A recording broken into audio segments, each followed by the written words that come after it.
Last week at the Gorton and Denton by-election, not only did Labour drop to third place in a seat it had held for nearly 100 years, behind both the Greens and Reform, but for the first time in a Westminster by-election in England, neither Labour or the Conservatives finished in the top two, with the Tories securing so few votes that they lost their deposit.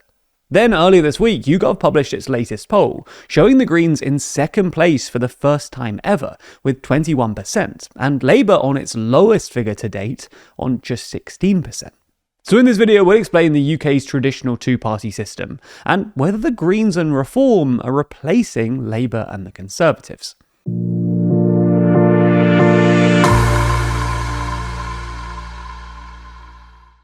If you look at the composition of the House of Commons, everything would look normal. Labour and the Tories occupy the role of government and official opposition, and the smaller parties don't really have any power. Out in the country, though, things are changing. Reform and the Greens are on the rise, and polling suggests that they could be on the cusp of usurping the traditional parties. In the latest issue of our magazine, we discussed this political fragmentation, and exactly how it could change the political fabric of British politics. That's just some of the 72 pages in the magazine, because as always, there's more to too long than you'd expect. Purchase your copy by clicking the link in the description. While the combined vote share for Labour and the Conservatives has declined since the early 1950s, it never dropped below 65%, until recently.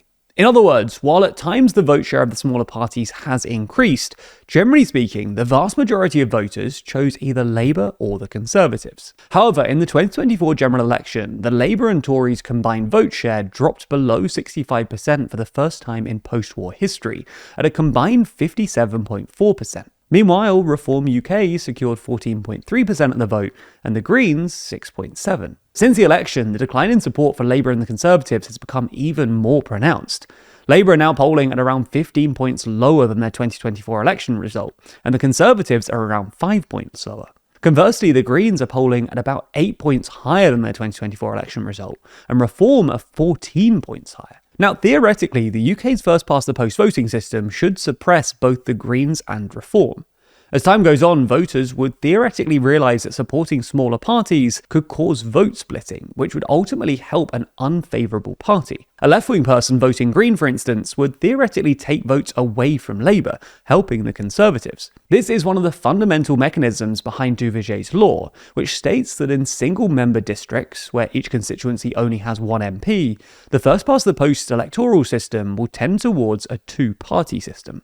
And previous surveys suggest that voters are aware of this. A YouGov poll from February 2025 found that of the 21% of Britons considering voting Green, half of them said their main reservation about voting Green was because it would be a wasted vote.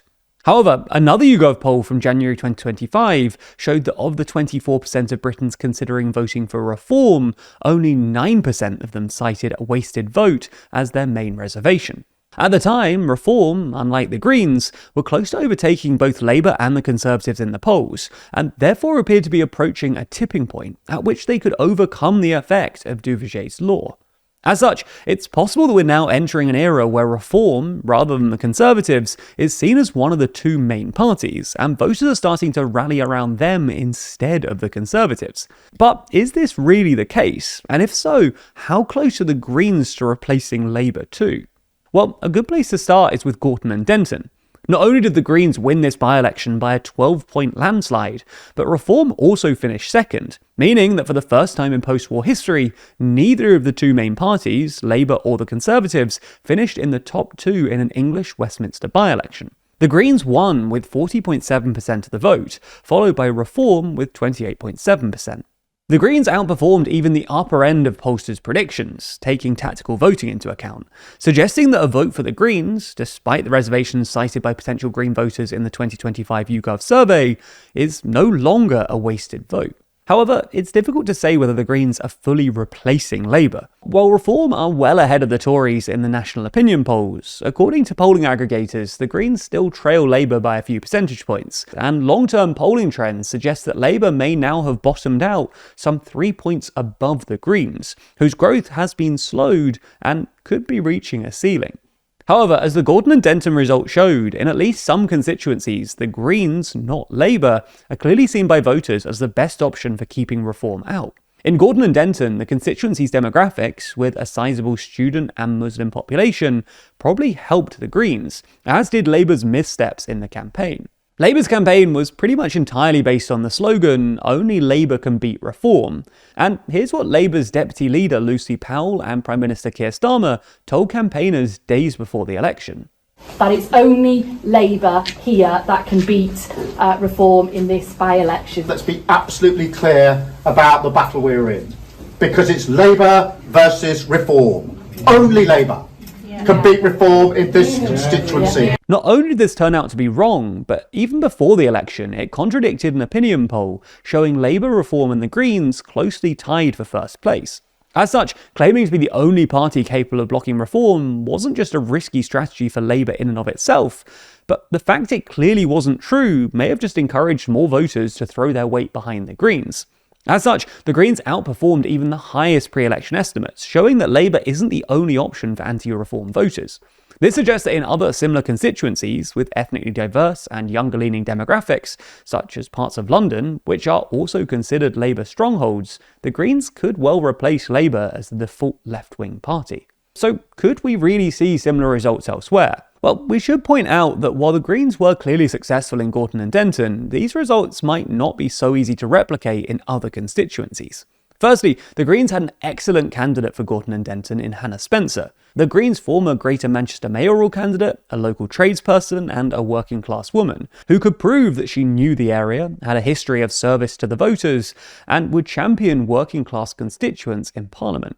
The Greens were also almost certainly helped by Labour's decision to block the highly popular Labour Mayor of Greater Manchester, Andy Burnham, from standing as the party's candidate in late January. After all, Burnham had already beaten Spencer in the 2024 mayoral election, so there's good reason to think that he would have done it again in Gorton and Denton. In different parts of the country, the trends may be different. The SNP usurped Labour in Scotland years ago, for example, and in Wales, Plaid Cymru could be on course to do the same thing, having won the Caerphilly Senedd by-election in October, with Reform in second and Labour trailing to third. Ultimately, a two-party system consisting of Reform and the Greens still looks a long way off, as both would have to prove broad election-winning capabilities and, most importantly, staying power. As things stand, instead of looking like the same two-party system but with different faces at the top, the UK is increasingly looking like a Dutch-inspired 5-plus party system, something that combined with the UK's first-past-the-post system raises the potential for some very unpredictable and turbulent results. As we mentioned earlier, the latest issue of our magazine, Too Long, is out very soon, and if you subscribe using code SPRING26, then you can get your first copy for as little as $4.99, as well as 20% off every future copy, as long as you stay subscribed. As you can see, the latest issue's cover story is the Disunited Kingdom, where we explore the different dividing lines in Britain today, from the growing political divides to the fracturing of the Union, the North-South divide, the gap between young and old, and many more. It's not all bleak though. We also discuss what unites us and how Britain could be fixed. Across 72 pages, this issue of Too Long features a whole lot more than just that though. We also have our full ranking of the world's most influential people, including profiles from some of the highest ranking people, including Donald Trump, Xi Jinping, Zoran Mamdani, the Pope, Mark Carney, and even Jeffrey Epstein. There's also stories on the fragmentation emerging from within the EU, an examination of the social media bans around the world, and how religion is being hijacked by politicians. Pre-order your copy at toolong.news, and remember to use code SPRING26 for our best ever price.